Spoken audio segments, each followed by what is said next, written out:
야훼의 종의 사역에 대해서 우리가 말씀을 나누도록 하겠습니다. 이사야 40장부터 하나님께서 새로운 역사, 포로에서 돌아오고 자유와 해방의 역사를 일으키는데 그 역사의 중심점에 고레스라는 페르시아 대왕이 있습니다.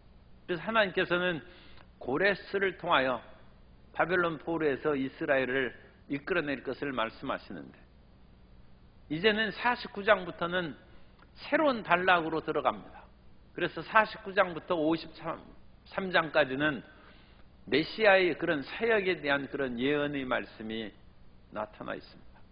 소위 말해서 종의 노래가 42장에 한 번 나오고 그 다음에 49장, 50장, 53장에 이제 종의 노래가 4번 걸쳐서 이 40장 이후에 나오는데 그 종의 노래에 이제 새 남아있는 것을 우리가 봅니다. 42장의 그런 종의 노래, 야훼의 종의 노래를 올해의 우리 교회의 표어로 삼은 것입니다. 그래서 이 야훼의 종은 소리를 들리게 하지 아니하고 오늘날 같은 광고 선전 시대에 자기 자신을 드러내지 않는다는 것입니다. 그래서 숨어서 역사하십니다. 그러면서 그 야훼의 종은 상한 갈대를 꺾지 아니하시고 꺼져가는 심지를 끄지 않는 사역을 한 것입니다. 그러므로 크고 사람들이 많이 추앙하고 존경받는 그 자리에 있는 것이 아니라 가난한 자에게 복음을 전하고 포로된 자에게 눈멀고 눌린 자를 자유케 하는 버림받고 낮은 곳에 있는 사람들을 돌보는데 그렇게 해서는 이름이 안 나죠. 사람이 작은 조그만 그런 메시지를 증거할 소수의 무리에게 또 메시지를 증거할 때에도 나라의 지도자들이나 높은 위치에 있는 사람이면 금방 신문에 납니다. 그런데 낮고 구석에 있는 사람들에게 아무리 열정과 사랑으로 전해도 그건 보도도 안 되고 들리지도 않는 것이죠.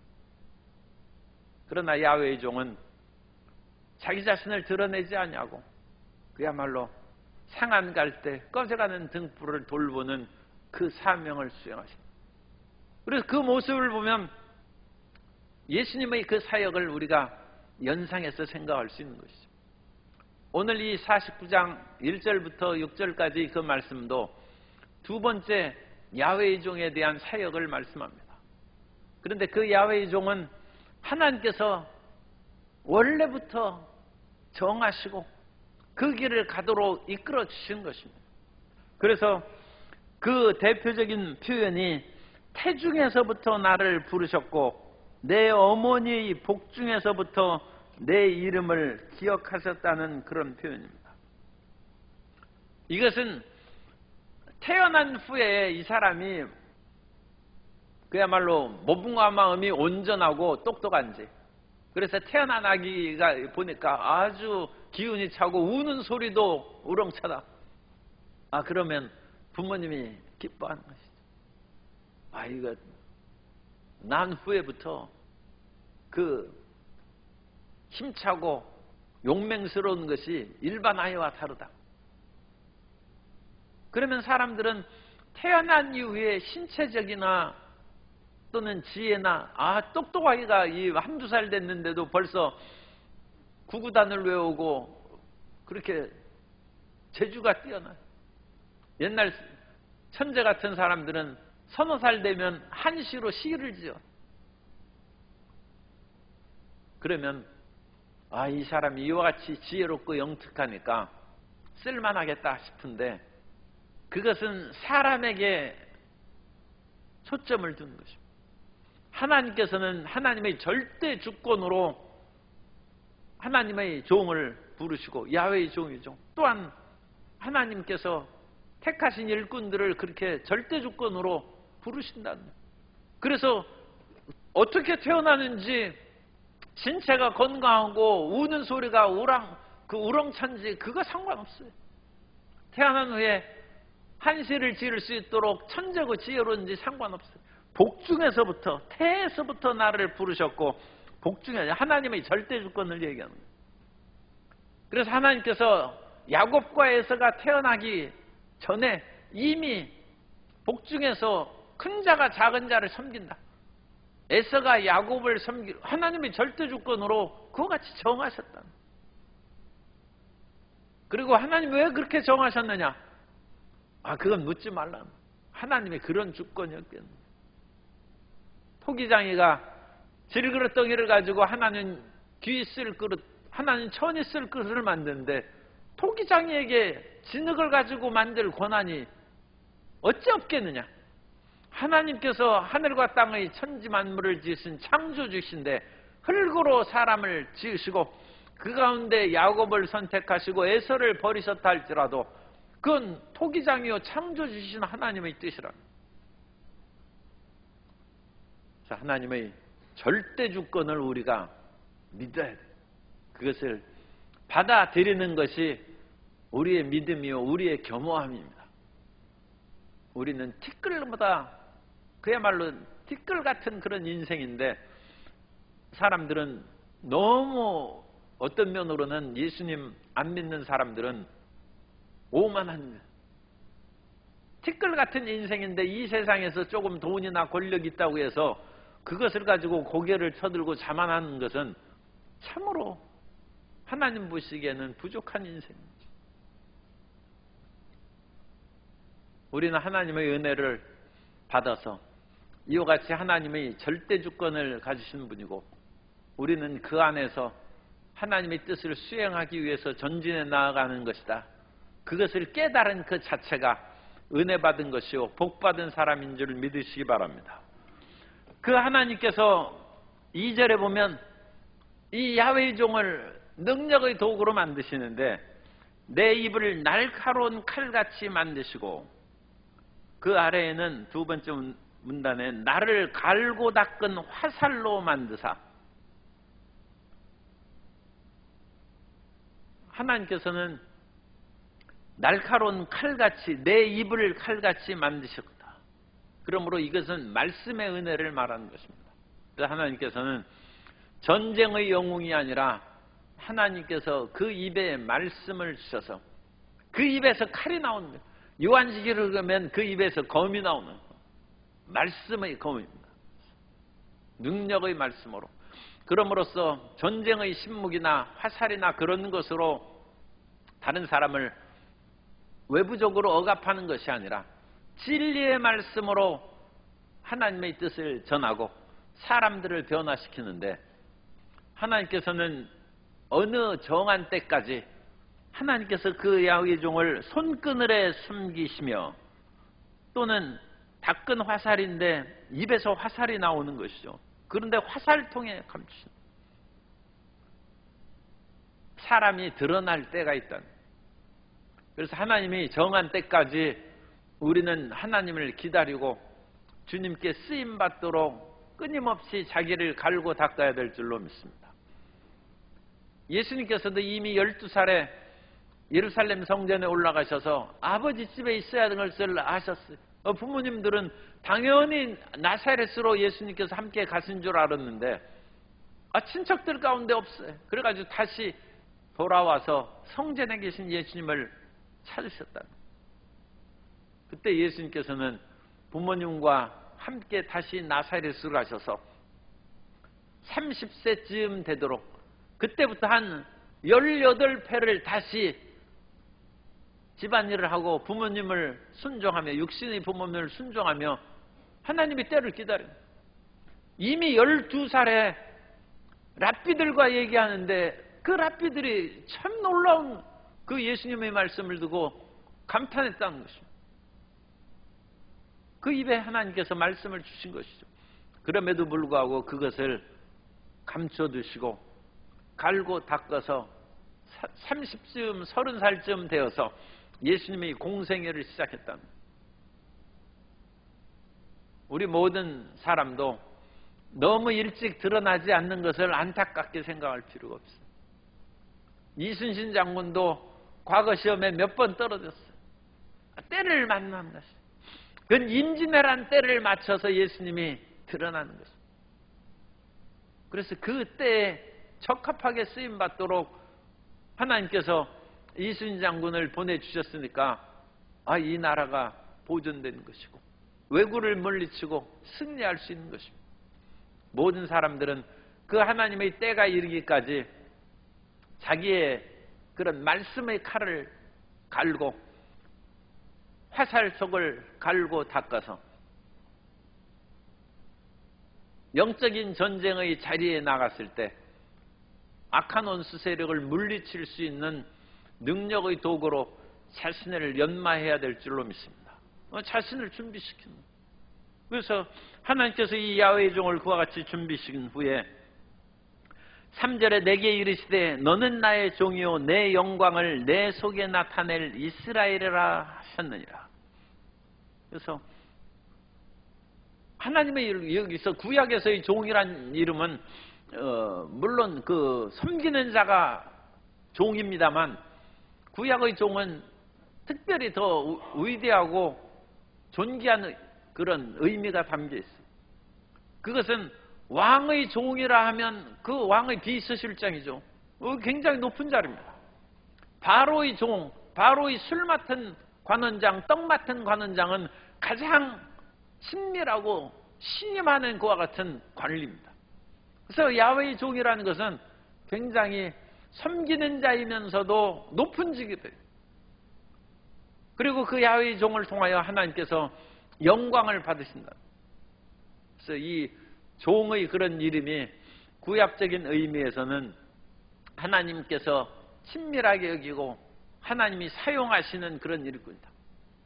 오늘날의 그런 종의 개념은 노예요 그야말로 하찮은 사람일 수 있는데 구약적인 의미에서는 하나님께서 사용하시고 불러주신 귀한 직분을 가진 사람. 그래서 하나님께서 우리를 종으로 부르시고 하나님의 일꾼으로 선택하신 것을 기뻐하시고 감사하는 우리 성도 여러분 되시기를 바랍니다. 그래서 야훼께서 그와 같이 종을 부르셨는데 이 야훼의 종이 나가서 일을 하면서 벽에 부딪히는 거예요. 왜냐하면 세상은 만만하지가 않고 뿐만 아니라 세상은 악한 자에게 속했습니다. 그래서 하나님의 진리의 말씀을 증거하는데 사람들이 거부하는 거예요. 사람들은 진리를 별로 좋아하지 않습니다. 사람들은 쾌락을 좋아하고 빵을 좋아하고 떡을 좋아하고 그야말로 즐겁게 사는 것을 좋아할 뿐이지 진리를 쫓아 살아가고 정의롭게 사는 것은 우리의 이상이요 꿈이지 그렇게 정의롭게 살지 않습니다. 참 제가 이런 얘기 하기는 참 그런데 그래도 우리 성도님들이니까 제가 말씀을 드립니다. 제가 광주 와서 놀란 것이 몇 개 있는데 그 중에 한 가는 제가 처음에 와가지고 광주는 의도시 정의로운 것 같은 것으로 제가 생각했어요. 그런데 어느 날 이 지역에 제가 여기에서 온 지 10년인데 10년 동안 지역신문을 먼저 읽어요. 그걸 부지런히 읽고 사실은 1, 2년 전까지만 해도 서울에서 오는 신문을 안 봤습니다. 제가 내 생각을 이 지역의 사람들하고 맞추기 위해서 이 지역사회 신문만 보고 그런 중앙일간지를 안 봤어요. 그런데 이 지역신문을 보면서 놀란 것이 거기서 조그맣게 나왔어요. 많이 나오지도 않았어요. 부패지수가 전국에서 제일 높다는 거예요. 그게 내 충격이었어요. 아니 정의를 부르짖는 이 도시에서 부패지수가 왜 제일 높은가?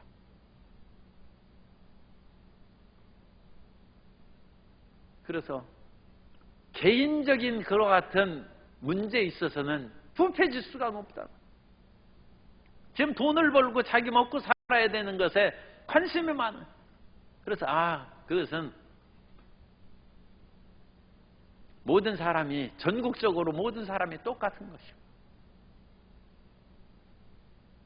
입으로 사회 정의를 부르짖고 온갖 것으로 인하여 목숨을 걸고 나아간 그와 같은 열사역 투사들이라 할지라도 그것은 자기 삶의 문제에 있어서는 다른 사람하고 똑같아. 왜 세상이 그런 것이죠. 세상이 여러 가지 그와 같이 부패와 또 세상에 대한 유혹과 모든 것으로 인해서 정의가 실현되거나 드러나는 것이 쉽지가 않은 것입니다. 그래서 이 야훼의 종이 진리를 외치고 하나님의 의를 외칠 때 충격에 부딪혔어요. 그래서 4절에 이 낙심을 얘기하는 것입니다. 그러나 나는 말하기를 내가 헛되이 수고하였으며 무익하게 공연히 내 힘을 다하였다 하였도다. 물론 이것은 야훼의 종을 이제 예수님께 연관시켜서 이제 오늘날 해석하는 겁니다만, 예수님께서 오셔서 진리의 말씀을 전할 때 사람들이 진리의 말씀을 듣지 않았어요.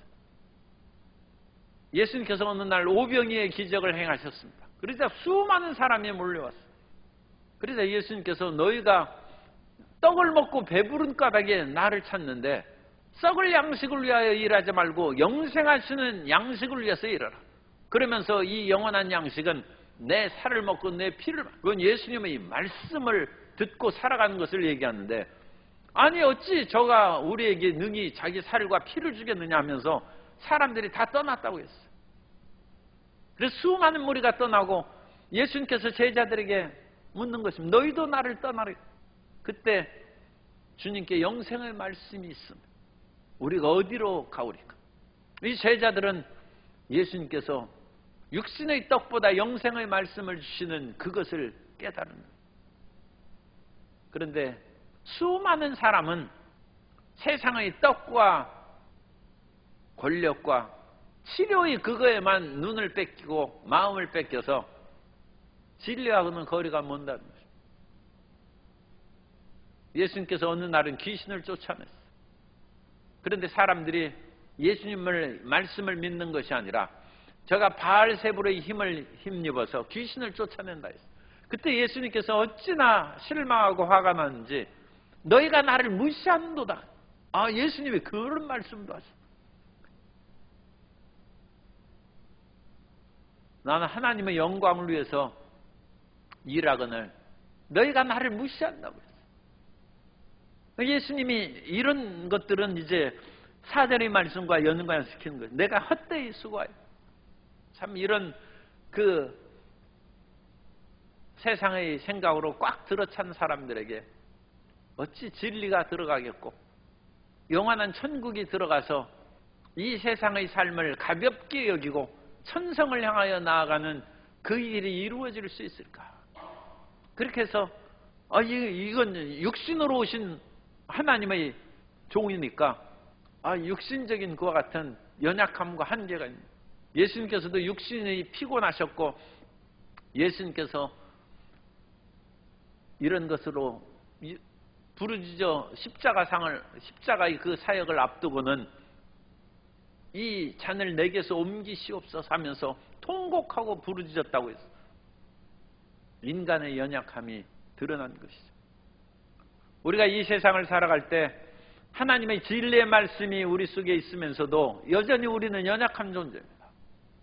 그러나 그 연약한 존재임에도 불구하고 죄를 짓지 말아야 돼. 사람이 연약할 때 이제 될 대로 되라 해가지고 그냥 죄의 길로 걸어가고 자기 쾌락으로 잘못된 길로 걸어가는 경우가 가끔 있어요. 그러나 성경에 보면 예수님께서 우리와 똑같은 그와 같은 연약함과 고통을 겪었을지라도 죄는 없으시다고 성경은 분명히 말씀하고 있어요. 히브리서 4장 15절에 보면, 히브리서 4장 15절에 우리에게 있는 대제사장은 우리의 연약함을 동정하지 못하실 리가 아니요 모든 일에 우리와 똑같이 시험을 받으신 이로되, 예수님께서 육체적인 연약함으로 똑같이 시험을 받으셨다는 것입니다. 이로되 죄는 없으시니라. 연약함으로 인하여 우리가 울고 탄식하고 그럴 수는 있습니다.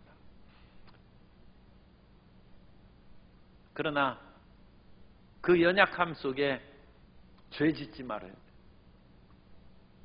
그 마음이 낙심해가지고 참 말하기가 그런데 그 사람이 막 그 술을 끊었어요. 그런데 마음이 낙심되면 괴로워가지고 다시 술 먹으러 갑니다. 그건 죄 짓는 것이죠. 사람이 마음이 연약해질 때가 있어요. 자기가 하는 일이 안 될 때가 있어요.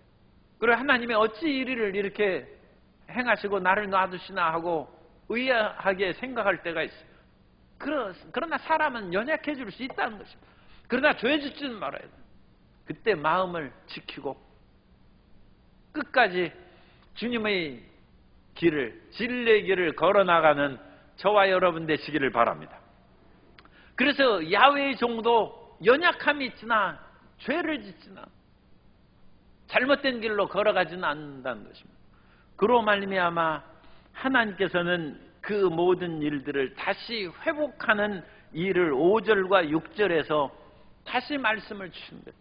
그래서 5절에 이제 야훼께서 말씀하시나니 그는 태에서부터 나를 그의 종으로 지으신 이유. 그러니까 태어난 이후에 하나님의 사명을 받아서 일하면서 일을 잘하고 못하고 그 문제가 아니라 원래부터 하나님께서 택정하시고 그 일을 맡기셨은즉 끝까지 낙심하지 말고 다시 하나님의 말씀이 임하도록 기다리라는 것입니다.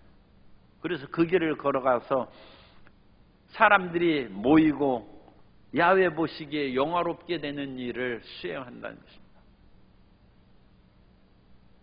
우리가 아는 것처럼 사면초가의 이야기가 있습니다.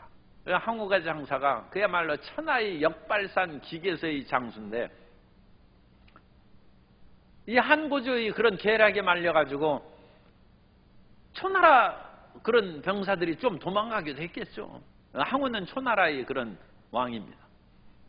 도망가기도 했겠지만 일부러 초나라 사람들의 그런 성가대라고 하면 안 돼요.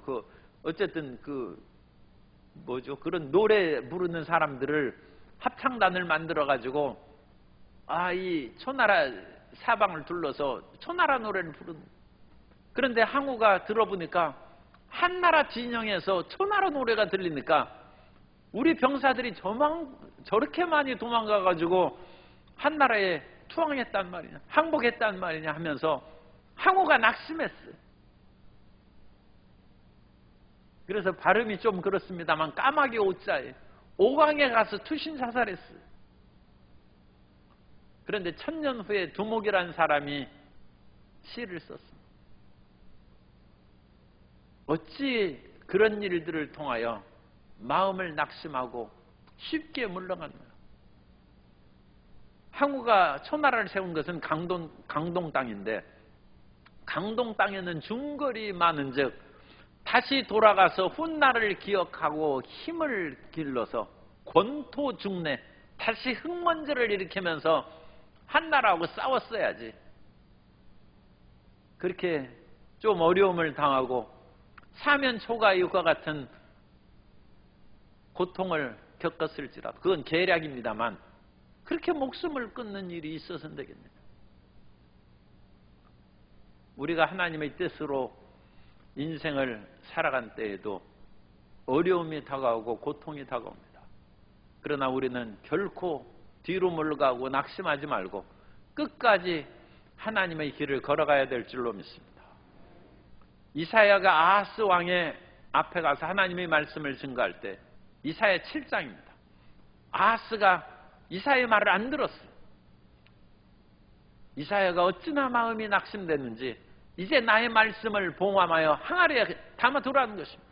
이사야가 한 20년 사역을 쉽니다. 그리고 나서 715년 아하스의 아들 히스기야가 왕이 됐을 때 다시 활동을 시작하는데 20년 동안 공백 기간이었어요. 이사야와 같은 위대한 하나님의 종들도 그 당시 왕이나 백성들에게 메시지가 먹히지를 않았어요. 원래 훌륭한 그와 같은 천재적인 작가들은 죽은 후에 이름이 날리잖아요. 그런 것처럼 이 세상은 알아주지 못하고 우리를 괴롭게 하는 일이 있는데 우리를 알아주신 이는 하나님이십니다.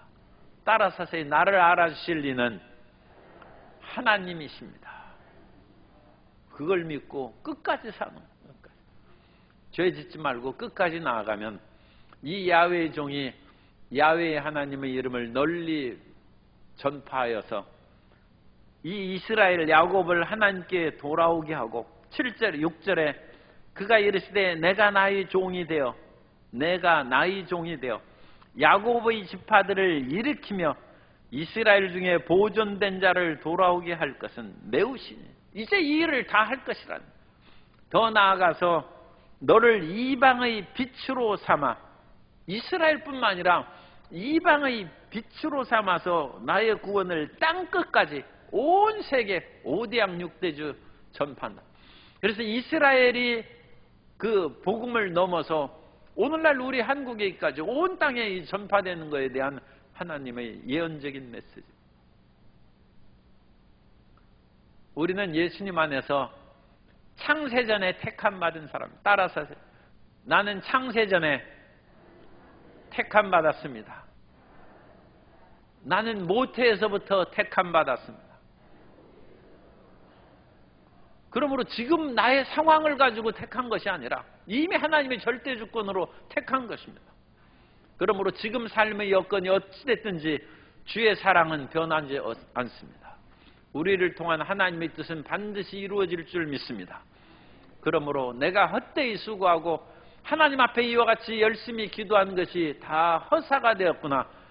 그런 마음에 낙심을 던져버리고 오늘 이 새벽에 다시 용기와 희망을 가지고 전진해 나아가시는 성도 여러분 되시 바랍니다. 그리하여 다시 하나님의 말씀을 듣고 이스라엘을 회복시키고 이방의 빛이 되는 주의 영광의 자녀들이 되시고 하나님의 영광의 도구들이 다 되시기를 예수님 이름으로 축원합니다.